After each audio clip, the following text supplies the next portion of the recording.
Thank you for tuning in to leaddeveloper.com, where we simplify complex property development feasibilities, investment analysis, and everything real estate.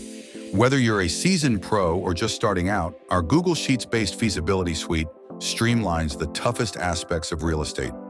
Lead Developer Feasibility Suite is trusted by thousands in over 17 countries.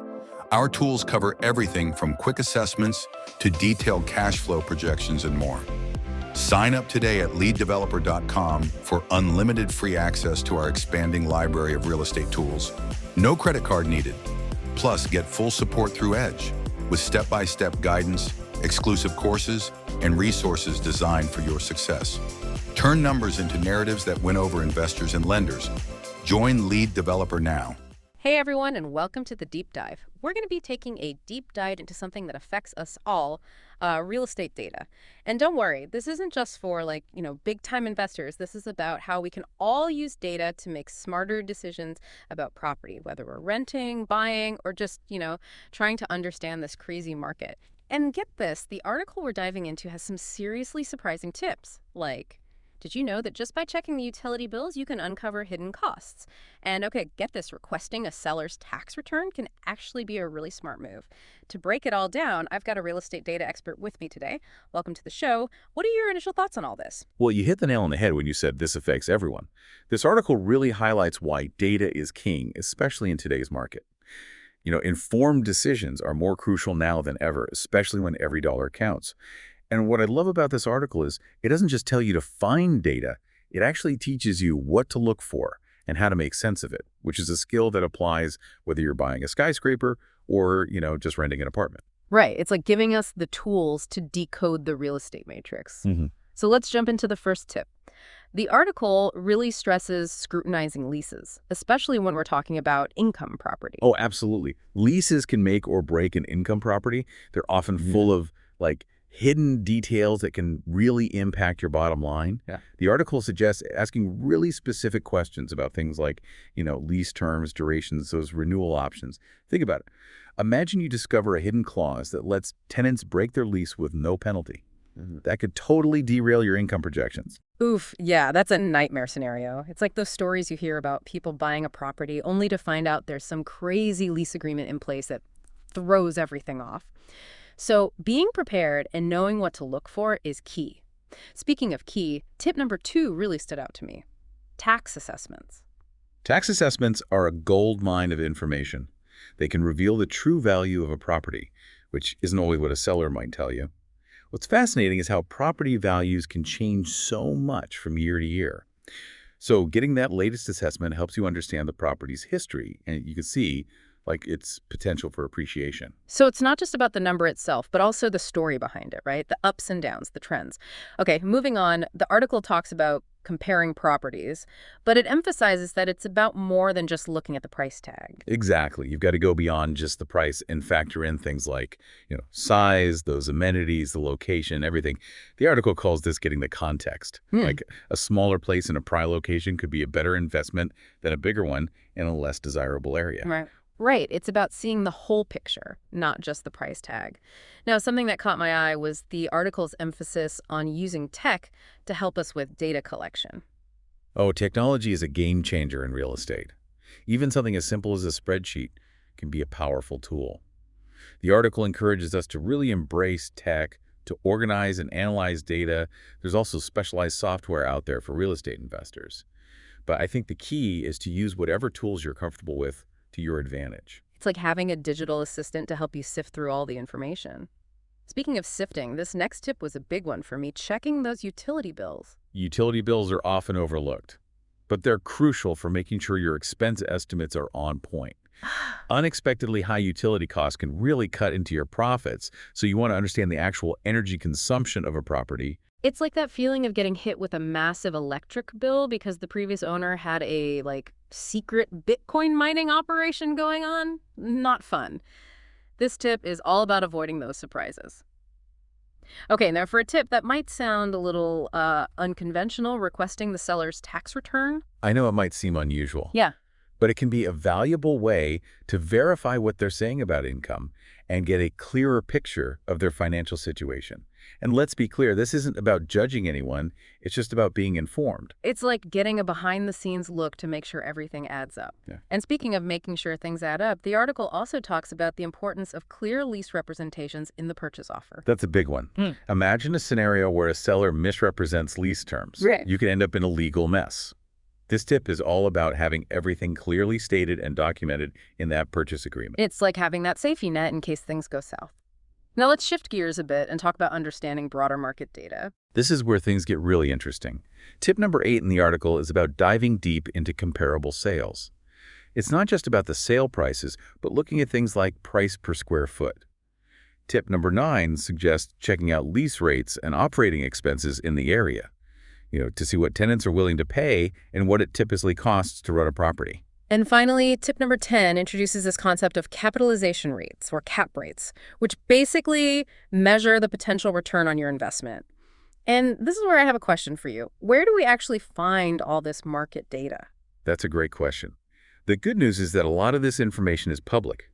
County records often have detailed sales data, including prices and those metrics like price per square foot. Local chambers of commerce and city websites can be great resources for lease rates and operating expenses. So we've got our treasure map, now we just need to start digging. But before we go on a data mining spree, the article leaves us with a crucial reminder. Right. It emphasizes being mindful of your data sources. Government data, real estate agent data, online platforms, they all have value. But it's important to understand the potential biases that might be there. So it's not just about finding the data, it's about being critical of it and understanding its limitations. Exactly. Don't just take information at face value, no matter how credible the source seems. A healthy dose of skepticism is key in the world of data. It's like being a detective, always questioning, always verifying. We've covered a lot of ground here. What are your thoughts on what we've learned? What really stands out to me is the importance of being proactive and thorough. It's not enough to just rely on what you're told. You've got to dig deeper, ask the right questions, and make sure you're verifying everything. And it's important to remember that data is only as good as your ability to interpret it. Understanding the context, recognizing those potential limitations, and connecting the dots, those are essential skills. It's like having all the pieces of a puzzle, but you need to know how to put them together to see the bigger picture. And that's what this article is helping us do. Now, you mentioned recognizing potential limitations. Can you elaborate on that a bit? What are some things we should watch out for when we're evaluating data? That's a great question. One thing to keep in mind is that data can be incomplete or outdated. Like if you're only looking at recent sales data, you might miss a broader trend that's been developing over time. It's also important to consider the source of the data and their potential motivations. For example, a real estate agent might present data in a way that benefits their client, right? So it's all about being critical and asking those tough questions. This deep dive has been really insightful, and I hope it has been for our listeners too. It's a great reminder that taking the time to gather and analyze data can really pay off in the long run. And it's not just about real estate, it's about making informed decisions in all parts of our lives. Absolutely. Whether you're buying a car, choosing a healthcare plan, or even just deciding where to go on vacation, having accurate information helps you make choices that align with your goals and values. Totally. It's like having a superpower, the power of knowledge. But before we get too carried away with our data-driven superpowers, let's bring it back down to earth for a second. What's one practical tip that our listeners can start using today to become more data savvy, even if they're not real estate investors? One simple but effective tip is to just start paying attention to the data that's already around you. Read those fine print disclaimers, compare prices before making a purchase, look up product reviews. Don't be afraid to ask questions. The more you engage with data in your everyday life, the more comfortable you'll become using it to make those better decisions. It's like exercising a muscle. The more you use it, the stronger it gets. Exactly. And it doesn't have to be complicated. Just start by being curious, asking those questions, and seeking out information. It's like turning everyday decisions into mini data adventures. I love that. It's all about making choices that align with what you want and what you believe in. Well, that wraps up part 1 of our deep dive into real estate data. We've been talking a lot about digging into the data and really scrutinizing those details. But there's another layer to this whole thing. It's like understanding the fine print, especially in those, lease agreements, purchase offers. Oh, yeah. It's like they're written in a secret language sometimes. I've definitely felt lost in all that legal jargon before. Oh, I think we've all been there. That's why having a good lawyer on your side is so important. They can help you, navigate all those complexities and make sure you're protected. It's not just about the data itself, but also what it means, like legally speaking. But this whole conversation has got me thinking. Why should someone who isn't even planning to buy a property anytime soon care about all this data stuff and due diligence? That's a great question. And the answer is these principles, they apply to way more than just real estate. It's about making smart decisions no matter what you're dealing with. Whether it's buying a car, choosing a healthcare plan, even planning a vacation. Having that accurate info, it empowers you to make choices that really work for you. It's like having a superpower, right? The Yeah. power to cut through all the noise and make choices based on facts, not just your gut feeling. Exactly. And due diligence, it's just a fancy way of saying be informed, ask questions, don't be afraid to dig a little deeper. That's a mindset that can help us in all areas of life. I love that. It's like becoming a data detective in your own life. And speaking of detectives, earlier you mentioned being aware of potential biases when you're looking at data. Can you tell us a little more about that? What are some common biases we might come across? Oh, there are a few sneaky ones out there. One common bias is confirmation bias. It's that tendency to favor information that already supports what we believe. Like, say you've fallen in love with a property. You might be more likely to overlook any data that suggests it's not a good investment. So it's like seeing what you want to see, even if the data is telling a different story. Exactly. Another one is anchoring bias. We tend to get fixated on the first piece of info we get, even if it's wrong. Imagine a seller throws out a crazy high asking price.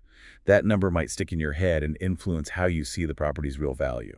That's so true. It's like that number becomes an anchor and it's hard to break free from it. Right. And then there's availability bias, which means we tend to overestimate the importance of info that's easy to find. Like, if you only focus on recent sales data, you might miss a bigger trend that's been happening over a longer period. Wow, those biases are sneaky. It's like they're hiding, waiting to trip us up. But now that we know about them, we can be more careful, right? Absolutely. Awareness is key. Once you know about these biases, you can start to, fight back. Try to get data from different sources, consider different viewpoints, and don't be afraid to challenge your own assumptions. That's great advice. It's like having a toolkit to navigate the data world more effectively.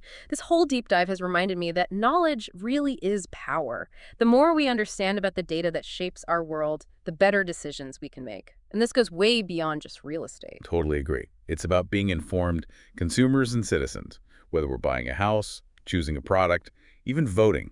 Data is everywhere, and it's up to us to use it wisely. So what we're really talking about here is being informed and proactive. But I know it can feel overwhelming. Like, where do you even begin? What's one practical step our listeners can take today to become more data savvy, even if they're not real estate moguls? Start simple. Pay attention to the data that's already around you. Read those fine print disclaimers, compare prices before you buy something, look up reviews, ask questions. The more you interact with data in your daily life, the more comfortable you'll get with it. It's like exercising a muscle, right? The more you use it, the stronger it gets. Exactly. It doesn't have to be complicated. Just be curious, ask questions, and look for information. It's like turning those everyday decisions into mini data adventures. I love that. It's about making informed choices that align with, your values and your goals. Well, we've covered a lot today. This conversation has definitely left me feeling energized and more in control. Me too. Yeah. It's a good reminder that we have more power than we think when it comes to making smart decisions. Now, before we wrap up this part of our deep dive, I have a final thought-provoking question to leave you with. Okay, I'm ready. How can you apply these insights beyond real estate? That's a good one. Think about the decisions you make every day. Where could having more information, doing your research, understanding the fine print, empower you to make better choices?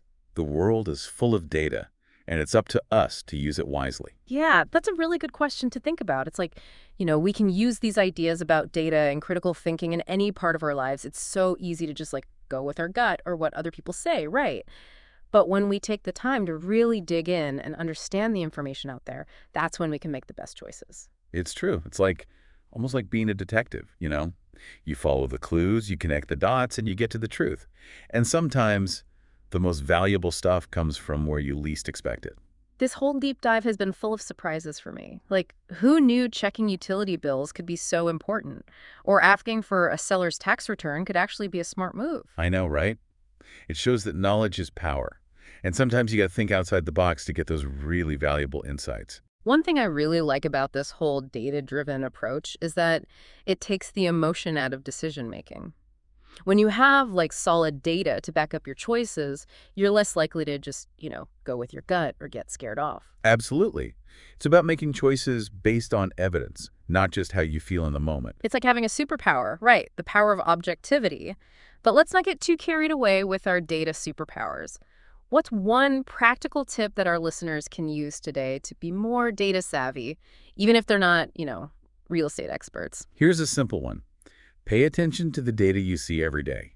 Read those disclaimers, compare prices before you buy, look up those reviews, and don't be afraid to ask questions. The more you do it, the more comfortable you'll become. It's like working out, right? The more you do it, the stronger you get. Exactly. Well, that brings us to the end of our deep dive into real estate data. We hope you've enjoyed it, and most importantly, that you've picked up some useful tips that you can use in your own life. Remember, knowledge is a journey, not a destination. So keep exploring, keep asking questions, and keep learning. And until next time, stay curious.